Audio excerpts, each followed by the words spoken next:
जय राधा माधव जय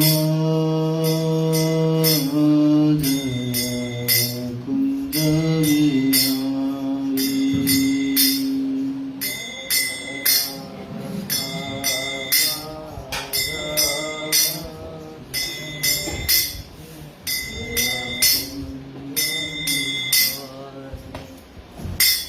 जय राधा माधव जय कुंज बिहारी।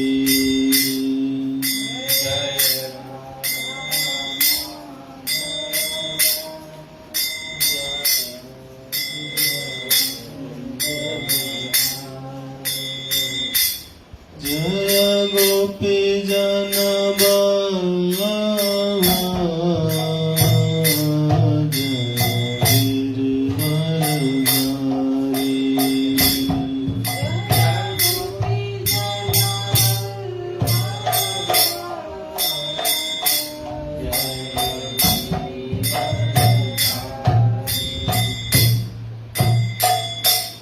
जय गोपी जन वल्लभ जय गिरिवरधारी।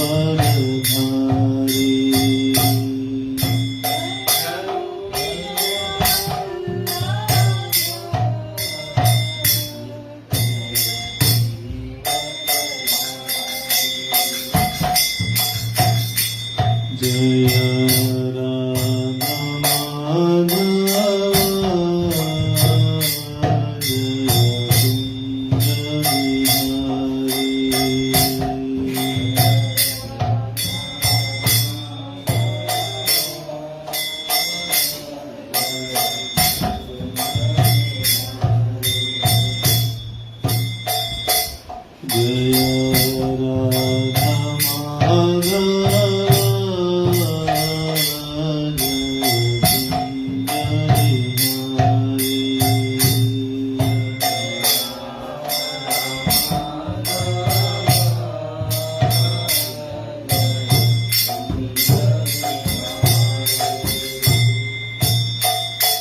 जय Yashodanandan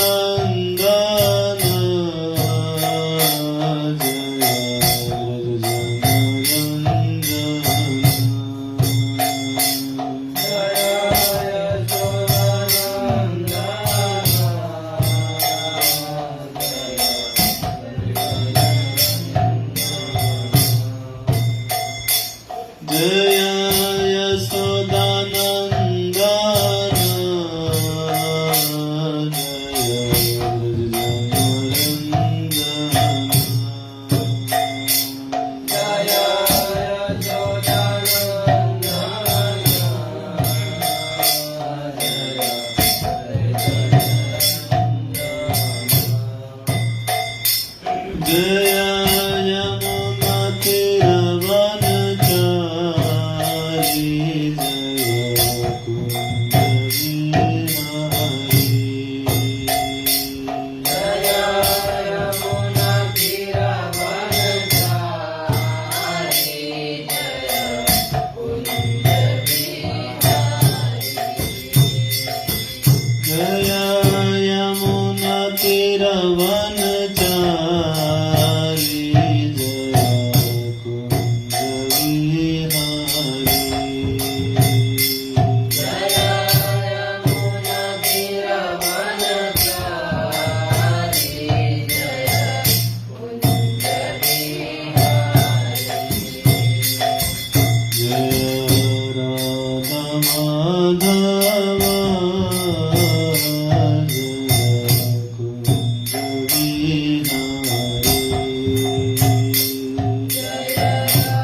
Krishna,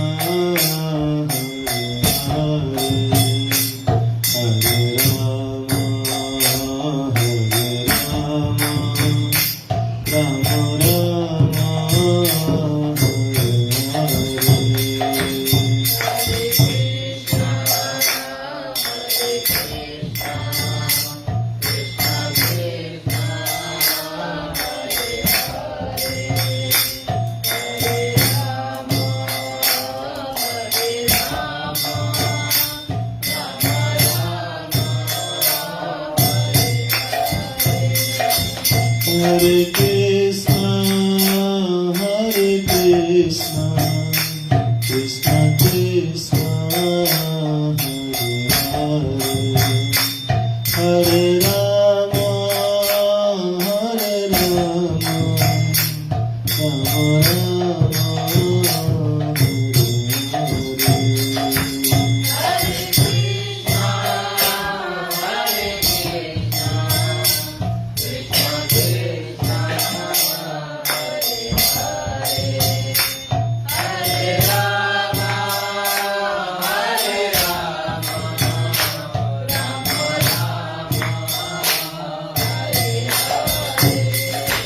Hare Krishna, Hare Krishna, Krishna Krishna, Hare Hare, Hare Rama, Hare Rama, Rama Rama,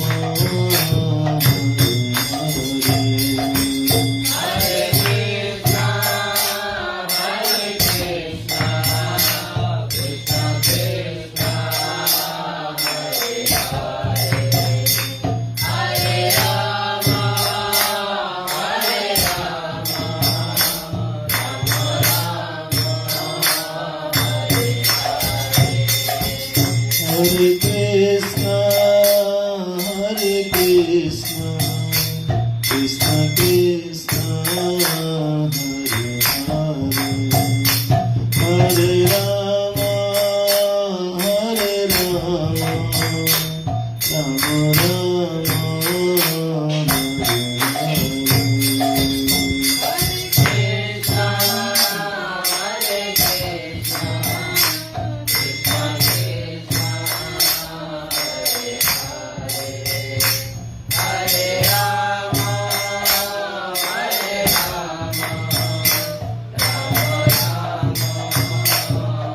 Hare Krishna,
divine grace भक्तिदान श्रील प्रभुपाद की जय। ओम विष्णुपाद परमहंस इस्कॉन संस्थापक आचार्य भक्तिदान श्रील प्रभुपाद की जय। ओम विष्णुपाद परमहंस प्रभुपाचार्य भक्ति सिद्धांत सरस्वती ठाकुर की प्रेम से कहो जय श्री कृष्ण चैतन्य प्रभु नित्यानंद श्री अद्वैत गदाधर श्रीवास्तव गौरभक्तवृंद की नामाचार्य हरिदास ठाकुर की भक्ति देवी की तुलसी महारानी की गंगा मैया की यमुना मैया की राधा कुंड श्याम कुंड की ग्रंथराज श्रीमद् भागवतम की गिरिराज गोवर्धन की वृंदावन धाम की मायापुर धाम की जगन्नाथपुरी धाम की जगन्नाथ बलदेव सुभद्रा सुदर्शन की नचिंदेव भगवान की पंचतत्व की all wish to assembled devotees, all wish to assembled devotees, all wish to assembled devotees, all wish जगत गुरु श्रील प्रभुपाद की जय। ओम नमो भगवते वासुदेवाय।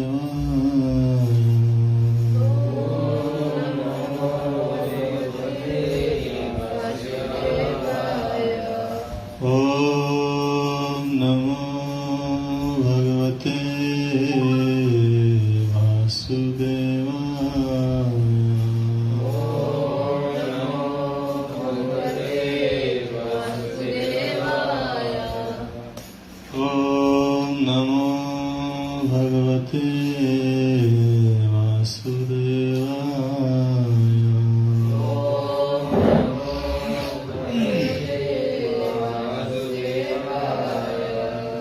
सभी भक्तों का आज की मॉर्निंग प्रोग्राम में हार्दिक स्वागत है। तो आज हम लोग चर्चा करेंगे स्कंद 1 अध्याय 11 और श्लोक संख्या 31।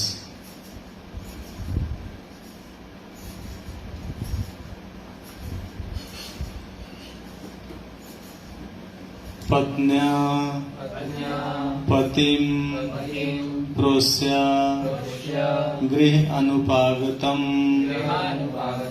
विलोक्य संजात मनः महा उत्सवा उत्तस्थो आरात सहसा आसना आस्यात् साकं व्रतय व्रीडित लोचन आनन पत्न्य पतिं प्रोस्य गृहानुपागतम्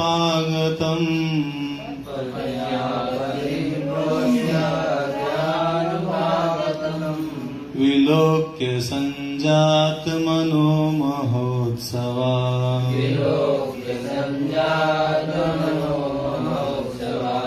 उत्तस्थुरारात दुःखस्तुरारात् सहसा सनाशयात्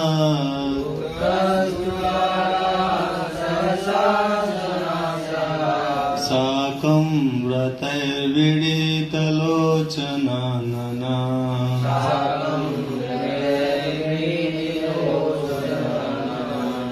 पत्न्या पतिं प्रोष्य गृहानुपागतम्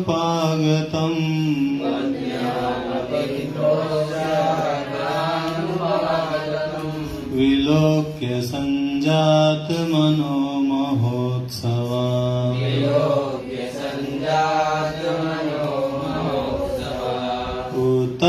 उतस्थुरारात् सहसा सनाशयात्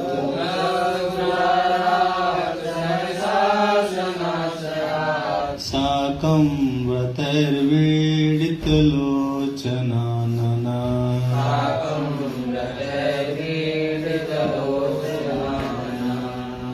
पत्न्या पतिं प्रोष्य गृहानुपागतम्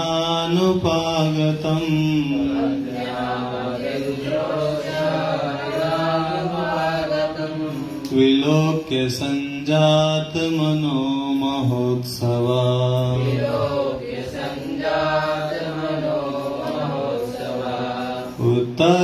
उत्तस्थुरारात् सहसा सनाशयात्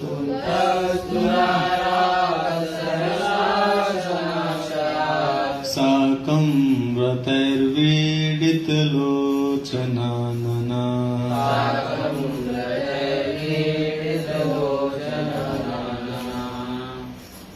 पत्न्या पतिं प्रोष्य गृहानुपागतम्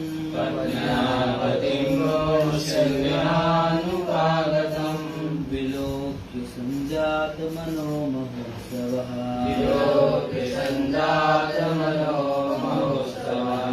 उतस्थुरारात् सहसा सनाशयात् साकं व्रतैर्विदितलोचनाननः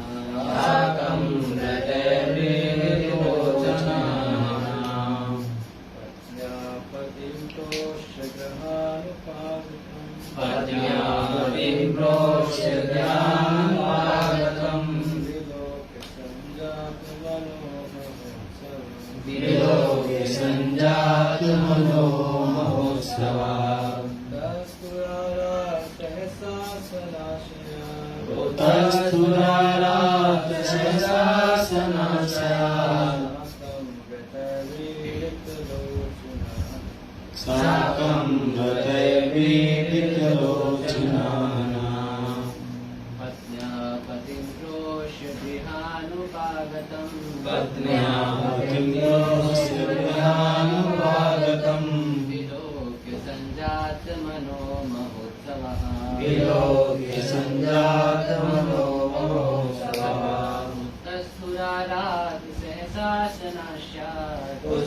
उत्तस्थुरारात् सहसा सनाशयात् साकं व्रतैर्वीडितलोचनाननः साकं व्रतैर्वीडितलोचनानना पत्न्या पतिप्रोष्य गृहानुपागतम् पतिं प्रोष्य गृहानुपागतम् विलोक्य सञ्जातमनो महोत्सवा विलोक्य सञ्जातमनो महोत्सवा उतस्थुरारात् सहसा सनाशयात् उतस्थुरारात् सहसा सनाशयात् साकं व्रतैर्वीडितलोचनाननः साकं व्रतैर्वीडितलोचनानना पत्न्या पतिं प्रोष्य गृहानुपागतम् पत्न्या पतिं प्रोष्य गृहानुपागतम्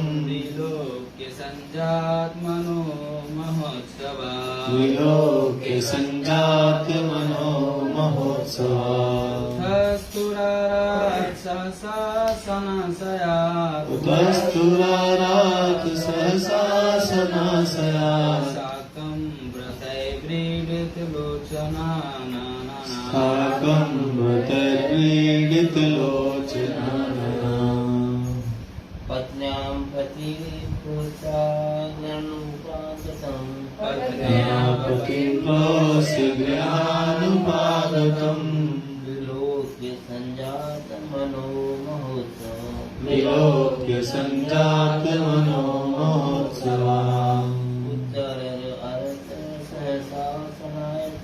उत्तरस्तुरारात् सहसासनाशयात् साकं वृतैर्वेडितलोचनानना।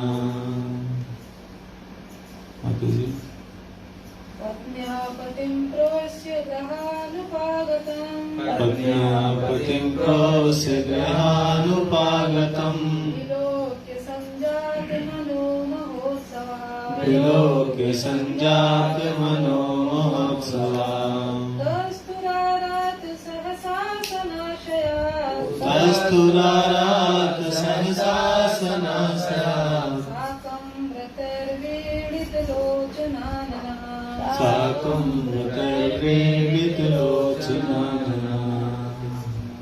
पत्न्यापतिं प्रोष्य गृहानुपागतम् पत्न्यापतिं प्रोष्य गृहानुपागतम् विलोक्य सञ्जातमनो महोत्सवः विलोक्य सञ्जातमनो महोत्सवः कस्तुरारात् सहसासनाशयात् उतस्तुरारात् सहसासनाशयात् साकं वृतैर्वेडितलोचनाननः साकं वृतैर्वेडितलोचनानना। शब्दार्थ पत्नियां पत्नियां श्री भगवान कृष्ण की पतिम पति को प्रोष्य घर से दूर गया हुआ गृह अनुपागतम अब घर लौटता हुआ विलोक्य देखकर संजात उत्पन्न करके मन महा उत्सव मन के भीतर प्रसन्नता पूर्ण उत्सव का भाव उतस्थु उठी आरात दूर से सहसा एकाएक आसना आसनों से आस्यात ध्यान अवस्था साकम के साथ व्रतय व्रत के व्रीडित लज्जा से देखते लोचन नेत्र आनना मुख। अनुवाद एवं तात्पर्य जगत गुरु श्रील प्रभुपाद जी के द्वारा। जगत गुरु श्रील प्रभुपाद की जय। इसका अनुवाद इस प्रकार है। दीर्घ काल तक बाहर रहने के बाद अपने पति को घर आया देखकर श्री कृष्ण की रानियां मन ही मन अत्यंत हर्षित हुई। वे अपने अपने आसनों तथा ध्यानों से तुरंत उठकर खड़ी हो गई। सामाजिक प्रथा के अनुकूल उन्होंने लज्जा से अपने मुख ढक लिए और नीचे दृष्टि किए देखने लगी। मंगलाचरण को लिखते हैं, तात्पर्य बहुत बड़ा इसका। ओम अज्ञानतिमिरान्धस्य ज्ञानाञ्जनशलाकया चक्षुरुन्मीलितं येन तस्मै श्रीगुरुवे नमः। श्रीचैतन्यमनोभीष्टं स्थापितं येन भूतले स्वयं रूप कदा मह्यं ददाति स्वपदान्तिकम्। वन्देऽहं श्रीगुरो श्रीयुत्पदकमलं श्रीगुरुन् वैष्णवांश्च श्रीरूपं साग्रजातं सहगण रघुनाथान्वितं तं सजीवं साद्वैतं सावधूतं परिजनसहितं कृष्ण चैतन्यदेवं श्रीराधा कृष्ण पादान् सहगण ललिता श्रीविशाखान्वितांश्च। हे कृष्ण करुणा सिन्धो दीनबन्धो जगत्पते गोपेश गोपिका कान्त राधा कान्त नमस्तुते। तप्त कांचन गौरांगी राधे वृंदावनेश्वरी वृषभानुसुते देवी प्रणमामि हरिप्रिये।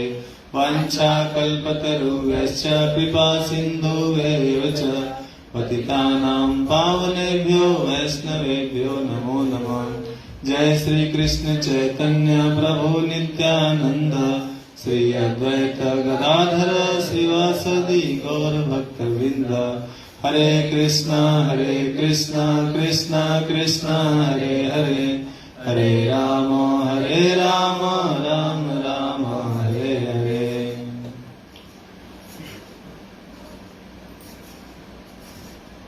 क्या कर रहे हैं? दीर्घ काल तक बाहर रहने के बाद अपने पति को घर आया देखकर श्री कृष्ण की रानियां मन ही मन अत्यंत हर्षित हुई। वे अपने अपने आसनों तथा ध्यानों से तुरंत उठकर खड़ी हो गई। तो बहुत दिनों बाद भगवान कृष्ण वापस आए थे द्वारका। तो सबने तो सत्कार कर लिया था पहले चर्चा कर चुके हैं हम कि नगर में जब इंटर किए तो कितने सारे लोग कौन कौन उनसे मिलने आए और सबने जो है भगवान का किस तरीके से स्वागत किया। तो हम यहाँ पे अब देख रहे हैं कि अपनी माता से मिलने के बाद जो है श्री कृष्ण जो है अब कहाँ जा रहे हैं? अपनी पत्नी के पास जा रहे हैं। तो भगवान हमें आचरण से क्या शिक्षा दे रहे हैं कि देखो वो सबसे लास्ट में कहाँ पे गए? अपनी पत्नी से मिलने के लिए। लेकिन आजकल लौकिक समय में क्या होता है कि कहीं से आदमी आते हैं तो सबसे पहले किससे मिलने जाते हैं? अपनी पत्नी से मिलने है ना?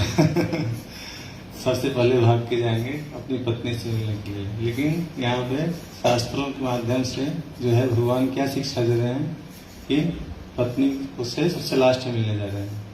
हालांकि अगर आदमी कभी चाहे भी कि पत्नी से सबसे लास्ट में मिलने जाए तो पत्नी गुस्सा हो जाएगी। अगर आदमी के भाव भी होगा तो डर के मारे भी कई बार जाना पड़ता है कि चलो मिल के आ जाते हैं, बाकी लोगों से बाद में मिल लेंगे नहीं तो क्या पता नाराज हो जाए, इतने टाइम बाद आया हूँ घर, और घर आने के बाद ही जो है पत्नी पता चला कि उसका मुंह सुझा हुआ है और देखी नहीं आपकी तो गुस्सा होकर बैठी हुई है।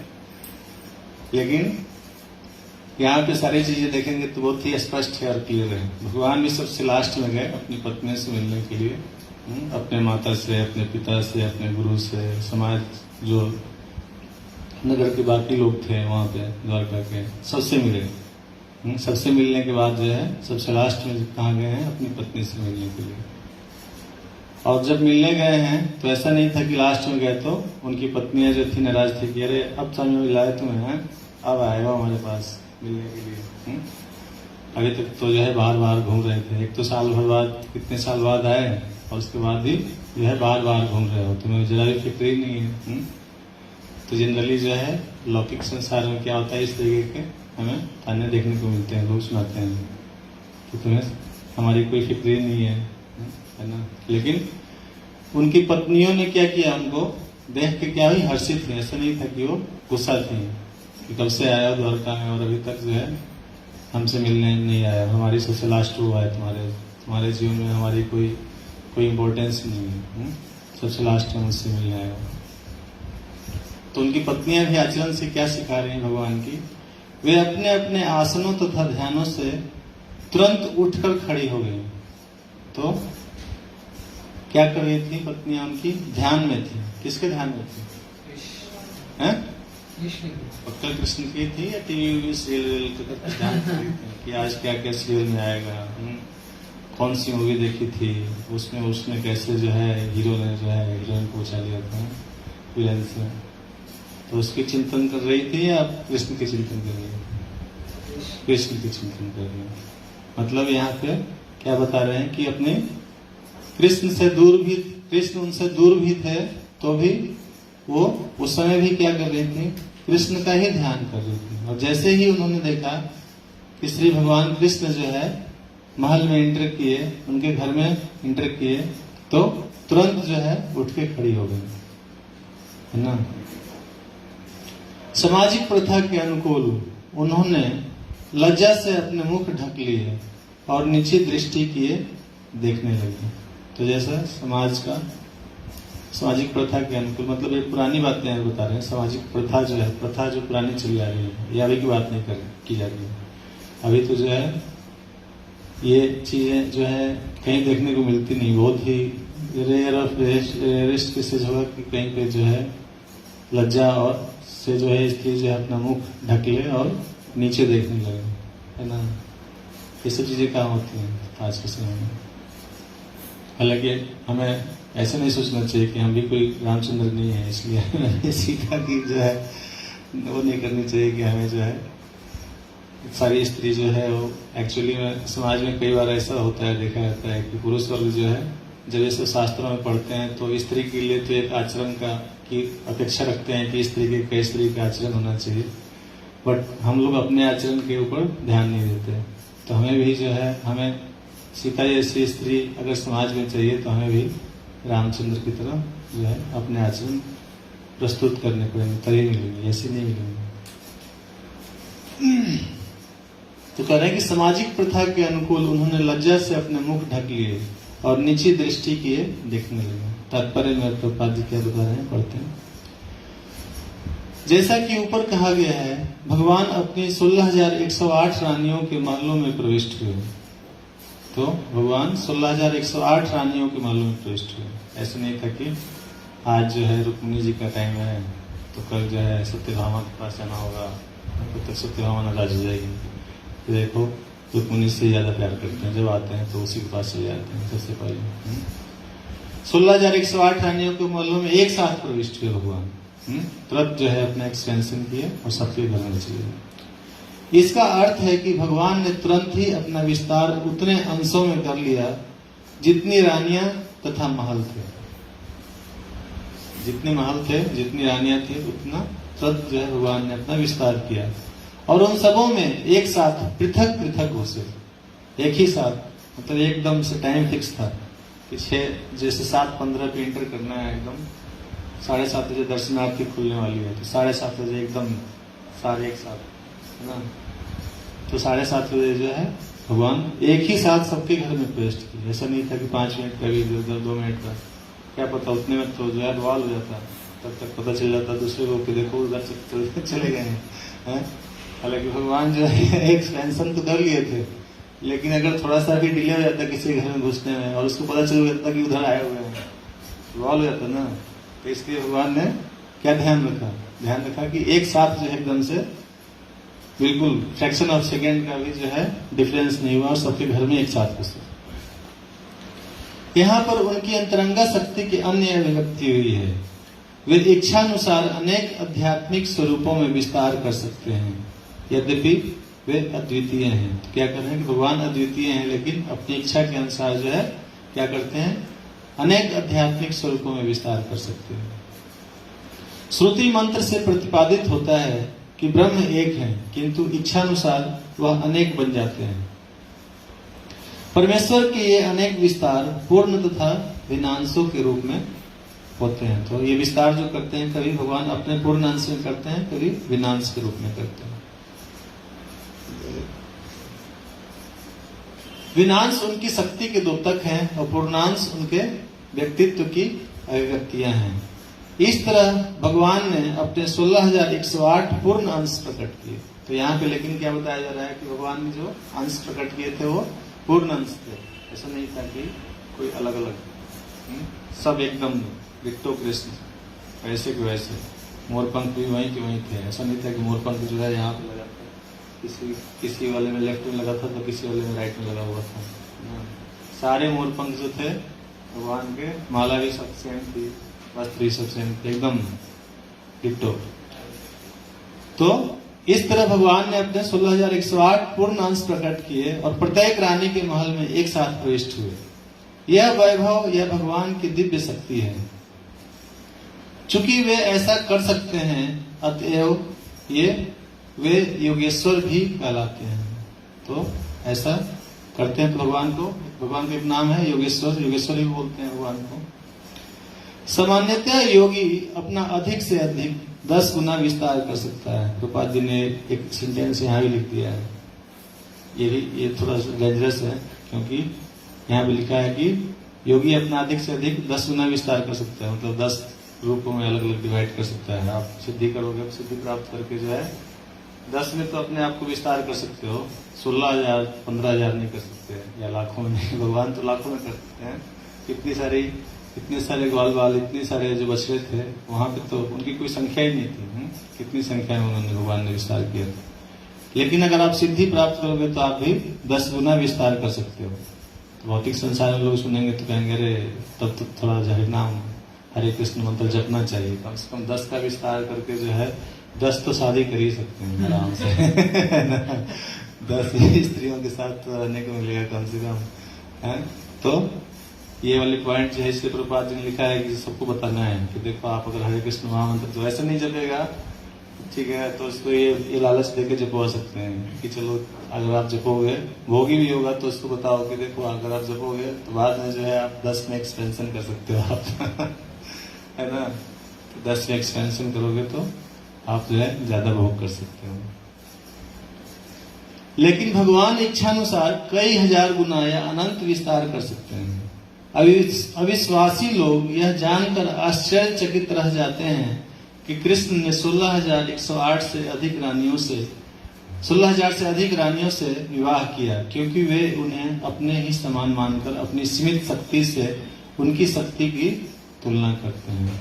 तो लोगों को क्या होता है, बाहर के लोगों को विश्वास नहीं होता, अरे ऐसे लिख दिया होगा किताब में 16,108 रानी से कैसे कोई शादी कर सकता है, 16,108 रानी शादी करेगा कोई एक व्यक्ति कैसे कर सकता है, ये तो हो ही नहीं सकता, असंभव है ना। बाहर के जो भगवान को नहीं मानेंगे नास्तिक लोग तो इस तरीके की बातें सोचेंगे। ऐसा क्यों सोचेंगे, क्योंकि इसका जो है प्रभुपाद जी बार बार एक बहुत जगह एग्जाम्पल भी कोट करते हैं। वैसे इसलिए होता है क्योंकि वो जो मेढक वाली एग्जाम्पल बताते हैं प्रभुपाद, है ना, कि कुएं का जो मेढक होता है उसको दूसरा मेढक आगे बताता है कि आज तो मैं घूमने गया था। कहाँ गए थे घूमने भी, तो मैं आज घूमने गया था, समुद्र में गया था। समुद्र में, अच्छा कैसा था समुद्र, मैंने भी बहुत सुना है समुद्र में बहुत पानी होता है। तो बोला कि बताओ कितना होगा बड़ा, तो दूसरा मेढक जो था जो घूमने नहीं गया था वो बोल रहा था हाँ होगा, हमारे में जितना पानी है इससे 10 बाल्टी ज्यादा होगा पानी और क्या समुद्र में तो वो तो बोला, दूसरा मेढक बोलता था नहीं नहीं और बहुत ज्यादा था। अच्छा और ज्यादा था, 50 बाल्टी, तो नहीं नहीं बहुत ज्यादा था, बहुत ज्यादा समुद्र में पानी। तो उसको वो कितना अनुमान लगाएगा, उसका अनुमान लगाने कोई वो कर ही नहीं सकता उस चीज की, है ना, क्योंकि वो हमेशा क्या है उसी कुएं में रहा है। तो कुएं में रहा है तो समुद्र को जो देखा होगा वही बता सकता है ना कि समुद्र में कितना पानी है, जो नहीं देखा होगा उसको कैसे पता चलेगा कि समुद्र में कितना पानी है। वैसे ही जो है भक्ति में भी कई बार क्या होता है कि हम आनंद जो होता है, एक बार मैं गया था वृंदावन, तो एक बहुत ही पुराने भक्त मिले मुझे को उनकी एक बात बहुत अच्छी लगी थी। तो काफी जो है वो राधा गोविंद महाराज के समकक्ष के भक्त जो हमारे गुरु महाराज जी, तो उनके फ्रेंड ही मतलब दोस्त हैं उनको। तो राधा गोविंद महाराज की काफी अच्छी उनके साथ फ्रेंडशिप है। तो मैं एक बार ऐसे वृंदावन में घूम रहा था तो मुझे अचानक से एक जगह मिले, तो मैं बात मुझे नहीं पता था कि राधा गोविंद महाराज। तो उन्होंने देखा कि इसको हमको समझ ही आते हैं लोग, तिलक तिलक वेशभूषा से हमें कि इसको का है। तो बात करने लगे उससे, पूछे कि आप इस्कॉन से, मैंने कहा इस्कॉन से। फिर पहले तो नहीं बताया उन्होंने कुछ, फिर बात करने लगे तो बताया कि बाद में जो बताया कि राधा गोविंद महाराज जी को मैं जानता हूँ आपके यहाँ, वो मेरे काफी अच्छे मित्र हैं। तो वो बिहार से ही थे, उनके आसपास के गांव से ही थे, लेकिन वो इस्कॉन से नहीं थे, वो किसी दूसरे मंदिर में। लेकिन तब से वो भी वृंदावन में ही थे जैसे राधा गोविंद महाराज। तो ऐसे ही वो बातचीत करते करते मैंने उनको बोला कि कुछ सुनाइए। तो महाभारत से कुछ जो है, महाभारत के कुछ जो फर्स्ट टाइम्स थे वो सुना रहे थे। तो जैसे हम लोग पढ़ते हैं कि जैसे रोमांच कंपाश्रु तरंग भाजो, वो रियली में जो है उनको देख के मतलब वो बोल रहे थे, जो कृष्ण का नाम ले रहे थे, तो उनको वो लग रहा था कि मतलब ये अभी रो पड़ेंगे एकदम, है ना। और बार बार वो अपने आप को रोकने की कोशिश कर रहे थे, आंखें पूरी डुबडुबा जाती थी उनकी, बोलते उनको देख के मतलब उनसे सुन के बहुत आनंद आ रहा था। हालांकि ज्यादा देर तक नहीं बोल पाए वो, 5-7 मिनट तक बताया कुछ, इसके बाद जो है प्रसंग, और जो है उसके बाद फिर तो मैंने उनसे कहा कि बहुत अच्छा लगा आपसे सुन के। तो उन्होंने भी मेरे को वो मेढक वाली की बात जो है उन्होंने एक तरीके से डायरेक्टली नहीं बोला लेकिन इनडायरेक्टली कोट किया इस तरीके से कि भक्ति का जो आनंद है वो इतना अनंत है कि हम इसकी परिकल्पना नहीं कर सकते। कह रहे थे कि हम इस स्टेज में भी हैं, हम इतने साल से भक्ति कर रहे हैं, तो इसमें जो आनंद है उस आनंद, क्योंकि हम उतना ही अनुमान लगा सकते हैं जितना हमें मिला है ना। हम बाकी तो पढ़ लेते हैं, सुनते हैं, लेकिन अगर पूरा विश्वास होता तो हम दृढ़तापूर्वक भक्ति करते, लेकिन उतना विश्वास नहीं होता कि इतना आनंद एक्चुअली में भक्ति में है जितना कि चैतन्य महाप्रभु के उसमें लीला में बताया गया है। या और कई भक्तों के जो है फर्स्ट टाइम्स के बारे में हम पढ़ते हैं तो वो लोग बताते हैं। तो हम चूंकि हम क्यों नहीं करते, क्योंकि हम जो है वो कुएं के मेढक वाली हमारी हालत है। हमें थोड़ा बहुत कभी कभी कुछ थोड़ा दिख जाता है तो हमें लगता है कि बारिश हो जाती है, थोड़ा कुएं में पानी और ज्यादा हो जाता है तो लगता है कि बहुत मजा आ गया आज तो, है ना। लेकिन भक्ति में जो है आनंद अनलिमिटेड है, जितना हम इसमें डूबते जाएंगे उतना ज्यादा जो है आनंद हमें मिलता जाएगा। तो यहाँ पे हम लोग जो पॉइंट पे डिस्कशन कर रहे थे कि जो बाहर के लोग हैं वो इस बात पे विश्वास नहीं कर पाते कि भगवान की इतनी सारी रानियां जो है इतनी सारी शादियां की थी। अतएव मनुष्य को जान लेना चाहिए कि भगवान कभी भी जीवों के स्तर पर नहीं रहते हैं। जीव उनकी तटस्थ शक्ति के विस्तार मात्र हैं। मनुष्यों को कभी सोचना भी नहीं चाहिए कि शक्ति तथा शक्तिमान समान है। तो यहाँ पे शक्ति और शक्तिमान के बारे में बता रहे हैं। कई बार जो है लोग सोचने लगते हैं कि हम भी जो है हमारे अंदर भी जब ज्यादा शक्ति आती है तो हम भगवान जैसे ही अपने आप को बिहेव करने लगते हैं, दिखाने लगते हैं, लेकिन ऐसा सोचना नहीं चाहिए। यद्यपि शक्ति तथा शक्तिमान में केवल गुण का रंच मात्र अंतर है। रानियां भी उनकी अंतरंगा शक्ति की विस्तार थी और इस तरह शक्ति तथा शक्तिमान निरंतर दिव्य आनंद का प्रदान करते हैं। उन्हें ही भगवान की लीलाएं करते हैं। तो जो उनकी रानियां भी थी वो अंतरंगा शक्ति की विस्तार है और इस तरह दोनों के बीच जो है आनंद का आदान प्रदान होता है। इन्हें ही भगवान की लीलाएं कहते हैं। तो ये आदान प्रदान जो होता है हमारे तरह जो है भौतिक संसार की लौकिक आनंद प्रदान की तरह नहीं, आनंद की तरह नहीं होता। इसमें जो भी रानियां हैं ये क्या करती हैं, भगवान की प्रसन्नता के लिए जो है अपने आप को समर्पित करने का प्रयास करती हैं, नहीं कि अपनी इंद्रिय तृप्ति के लिए, अपने भोग वांछा के लिए नहीं। हमेशा जितनी भी रानियां थी भगवान की, चाहे गोपियां थी, ये सब जगह वर्णित किया है कि उनका जो भाव क्या होता था कि वो जो भी सेवा करें वो सेवा का भाव क्या होता था, उससे भगवान को क्या प्रसन्नता मिलेगी, है ना। इससे उससे उनका ये भाव नहीं होता था कि इससे मुझे क्या प्रसन्नता मिलेगी या मुझे कितनी खुशी मिलेगी, मुझे कितना आनंद आएगा, है ना। जनरली तो आध्यात्मिक जो काम होता है और भौतिक काम, इसमें डिफरेंस भी मैं पढ़ रहा था कुछ दिन पहले चैतन्य चरितामृत में, इसके बारे में ये दिया हुआ कि जो आध्यात्मिक काम होता है और भौतिक काम होता है उसमें डिफरेंस ये होता है। भौतिक काम जो होता है उसमें क्या होता है कि हम अपने आनंद के बारे में सोचते हैं, है ना, अपने इंद्रियों को सुख देने के बारे में सोचते हैं। लेकिन जो आध्यात्मिक काम, जो गोपियों का प्रेम था भगवान से, वो प्रेम जो लौकिक लोग हैं उनको लगता है कि ये हमारे जैसा ही है। वो इसलिए लगता है क्योंकि वो उस दृष्टि से देख ही नहीं पाते उन चीजों को, क्योंकि गोपियों का जो प्रेम था वो भगवान के लिए क्या था कि भगवान को इससे क्या आनंद आएगा।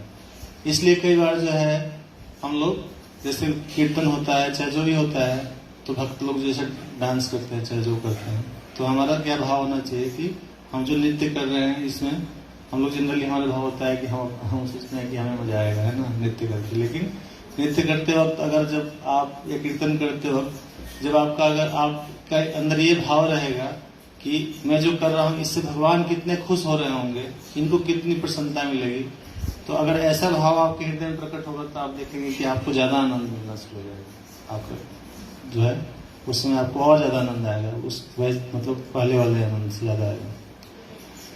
इन्हें ही भगवान की लीलाएं कहते हैं।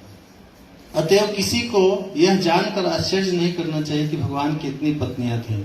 उल्टे लोगों को यह भी मानना चाहिए कि यदि भगवान की लाखों करोड़ों पत्नियां होती तो भी वे अपनी असीम तथा अक्षय शक्ति, क्या होता है अक्षय शक्ति, को पूरी तरह प्रकट नहीं कर पाते। मतलब अगर लाखों करोड़ों पत्नियां होती और उतना भी एक्सपेंशन कर लेते तो भी कोई एंड नहीं था भगवान का कि मतलब 1 करोड़ एक्सपेंशन कर लिया था अब ये भगवान का लास्ट पॉइंट था, इससे ज्यादा नहीं कर सकते भगवान उससे ही आगे और भी होता तो और भी कर सकते थे। हाँ, उन्होंने केवल 16,000 पत्नियों से ब्याह किया और उनमें से प्रत्येक के महल में यह दिखाने के लिए प्रवेश किया कि इस पृथ्वी पर कोई मनुष्य कितना ही बलवान क्यों न हो, वह न तो उनकी समता कर सकता है न उनसे बढ़कर है। अतएव न तो कोई उनके समान है न उनसे बढ़कर है। भगवान के समान प्रभुपाद बता रहे हैं कि कोई न हो सकता है न उनसे बढ़ के हो सकता है। भगवान सभी मामलों में सदा महान है। शाश्वत सत्य भी यही है कि ईश्वर महान है। अतएव ज्यों ही रानियों ने कुरुक्षेत्र के युद्ध के कारण दीर्घ काल तक प्रवास करने वाले अपने पति को कुछ दूरी पर देखा तो वे ध्यान की निद्रा से जग गईं और अपने प्रियतम की अगवानी के लिए तैयार हो गईं। तो तुरंत खड़े हो गए। याज्ञवल्क्य के धार्मिक आदेश अनुसार जिस स्त्री का पति घर से बाहर हो उसे न तो किसी सामाजिक उत्सव में भाग लेना चाहिए, न शरीर को अलंकृत करना चाहिए, न हंसना चाहिए, न किसी भी परिस्थिति में अपने संबंधी के घर जाना चाहिए। क्या बता रहे हैं? धार्मिक आदेश क्या है? जिस स्त्री का पति घर से बाहर हो, कहीं बाहर रहता है, उसे न तो किसी सामाजिक उत्सव में भाग लेना चाहिए, न शरीर को अलंकृत करना चाहिए। जैसे लोग स्त्रियों को जो एक वो होता है कि सजने संवरने का, तो क्या बता रहे हैं कि अलंकृत नहीं होना चाहिए। अगर वो उसका हस्बैंड उससे कहीं दूर जाके जॉब कर रहा है, कुछ कर रहा है, तो फिर क्या बता रहे हैं? न हंसना चाहिए और न किसी भी परिस्थिति में अपने संबंधी के घर जाना चाहिए।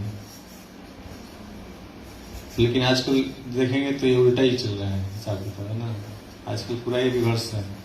घर में जो है, आप आज के समय में जाएंगे कहीं पे तो वैसे स्त्री जो है जब अपने हस्बैंड के साथ होती हैं तो वैसे श्रृंगार करके नहीं रहती हैं, लेकिन बाहर जाना होता है तो खूब पूरा एकदम फैशन मॉल घूमने जाएंगे। आज तो बाहर जाएंगे तो पूरा श्रृंगार करके जाएंगे, लेकिन घर में रहेंगे अपने पति के पास तो उस समय ऐसे ही एकदम टपोरी टाइप बैठे है ना। तो जो है ये सब चीजें ध्यान देने वाली है, ध्यान देना चाहिए। तो बता रहे हैं कि जिन स्त्रियों के पति बाहर हो उनके लिए यही व्रत है। तो उनके लिए क्या व्रत है? यही व्रत है कि वो अपने आप को ज्यादा श्रृंगार करके न रखें। लेकिन साथ ही यह भी कहा गया है कि पत्नी कभी भी अपने पति के समक्ष मलिन अवस्था में उपस्थित न हो। क्या कहा गया है कि पत्नी का क्या धर्म है? कभी भी अपने पति के समक्ष मलिन अवस्था क्या है? जैसे दमो बना के ऐसे दुखी सा, जब पति को देखा तो दुखी हो जाओ, मेरी मांगे पूरी करो मेरी मांगे पूरी करो, नहीं तो फिर प्रॉब्लम होगी।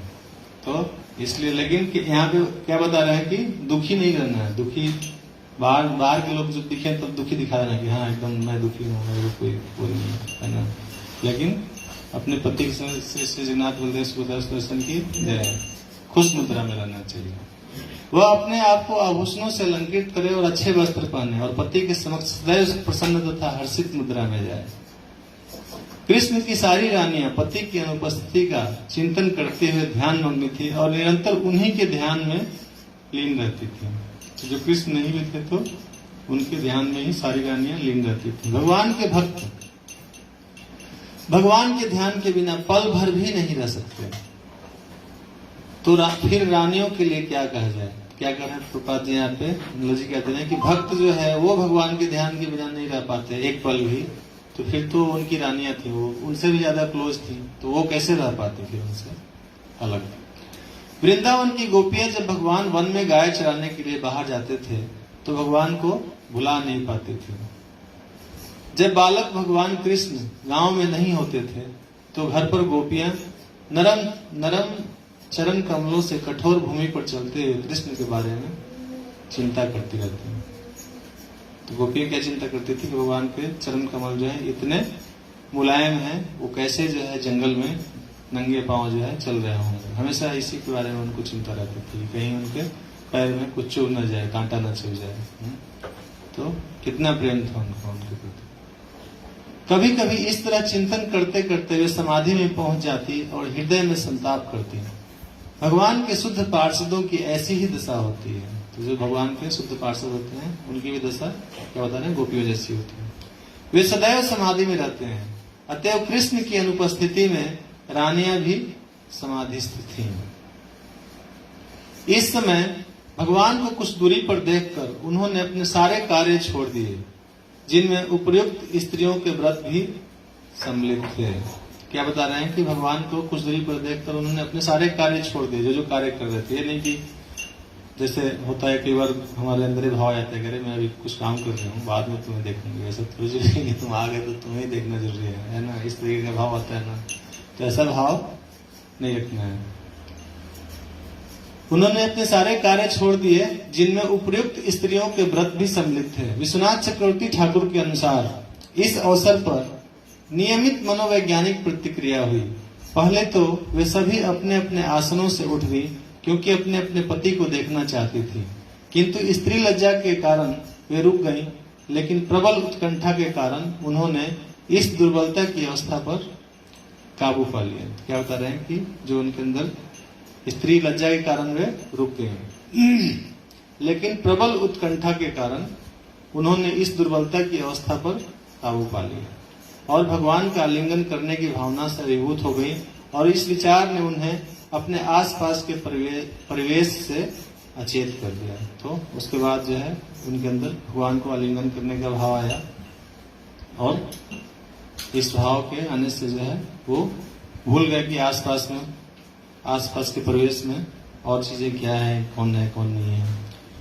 इस उत्कंठा की मूल दशा के कारण सारी औपचारिकताओं एवं सामाजिक रीति रिवाजों का अंत हो गया, और इस तरह भगवान के मिलन पथ के सारे अवरोध दूर हो गए। आत्मा के प्रभु श्री कृष्ण के मिलन की यह चरम अवस्था है। तो यहाँ पे उत्कंठा की जो बात की जा रही है वो तो उनकी पत्नियां थी, ठीक है ना, लेकिन एक भक्त के लिए जो है क्या उत्कंठा होनी चाहिए। भक्त जो है, भक्त लोग भी तो उत्कंठा करेंगे। हालांकि ये भी तो भक्ति थी भगवान की, लेकिन भक्त का जैसे कि हम लोग पढ़े हैं कि वृत्तासुर का जब हम पढ़ते हैं उसमें एक जगह बहुत एक श्लोक में अच्छा बताया हुआ है कि वृत्तासुर के अंदर क्या उत्कंठा थी। वो पढ़ के सुनाते हैं, ज्यादा लंबा नहीं है, थोड़ा सा। तो वृत्तासुर जो है क्या बोलते हैं, हे कमल नयन भगवान, जैसे पक्षियों के पंख विहीन बच्चे अपनी माँ के लौटने तथा खिलाए जाने की प्रतीक्षा करते रहते हैं। तो जो पंख विहीन बच्चे हैं पक्षियों के, क्या करते हैं, उनकी माँ जो है लेने जाती है उनके लिए कुछ खाने के लिए दाना, तो उसका इंतजार करते हैं। खिलाए जाने की, तो उनके अंदर कितनी बेचैनी रहती है कि कब लेके आएगी, उनको भूख लगी है ना। जैसे रस्सियों से बंधे छोटे छोटे बछड़े गाय दूहे जाने की प्रतीक्षा करते रहते हैं, जिससे अपनी माताओं का दूध पीने को मिले। तो बछड़े क्या इंतजार करते हैं कि कब शाम होगा और गाय दूहने का कब टाइम आएगा, जिससे कि उनको गाय का दूध, अपनी माता का दूध पीने को मिलेगा। जैसे वियोगिनी पत्नी घर से दूर स्थित अपने प्रवासी पति के लौटने तथा सभी प्रकार से तुष्ट किए जाने के लिए ललायित रहती है, उसी प्रकार मैं आपकी सेवा करने के लिए सदैव उत्कंठित रहता हूँ। वृत्तासुर ने यहाँ पे क्या प्रार्थना में क्या बोल रहे हैं कि भगवान के प्रति उनकी उत्कंठा कैसी है। तीन जो है वो बताया हुआ है। एक तो पंख विहीन पक्षी के बच्चे जो उड़ नहीं सकते, तो उनको पूरी तरीके से आश्रित हैं भगवान के ऊपर। तो हमारा भी सरेंडर जो है इसी तरीके से होना चाहिए, बिल्कुल कंप्लीट सरेंडर भगवान के प्रति, जैसे पंखविहीन बच्चों का अपनी माँ के ऊपर होता है। जैसे रस्सियों से बंधे छोटे छोटे बछड़े गाय दूहे जाने की प्रतीक्षा करते हैं। दूसरा एग्जाम्पल दे रहे हैं। तीसरा एग्जाम्पल क्या दे रहे हैं, वियोगिनी पत्नी जिनका पति उनसे बहुत दूर रहता है। क्या बता रहे हैं कि वियोगिनी पत्नी घर से दूर स्थित अपने प्रवासी पति के लौटने, मतलब उसके वापस आने तथा सभी प्रकार से तुष्ट किए जाने के लिए ललायित रहती है, उसी प्रकार मैं आपकी सेवा करने के लिए सदैव उत्कंठित रहता हूँ। तो हम लोगों का भाव जो है ऐसा होना चाहिए कि भगवान के लिए हमेशा जो है इस तरीके का भाव डेवलप करने का प्रयास करना चाहिए। टाइम हो गया है, और भी बहुत सारी चीजें तैयार की, लेकिन चेतन चेतावनी से कुछ ठीक है, यही विराम देते हैं। ग्रंथराज श्रीमद् भागवतम की, जगत गुरु श्रील प्रभुपाद की। किसी का कोई प्रश्न या कोई कुछ करेक्ट करना चाहता है तो कहीं कुछ गलत बोला हो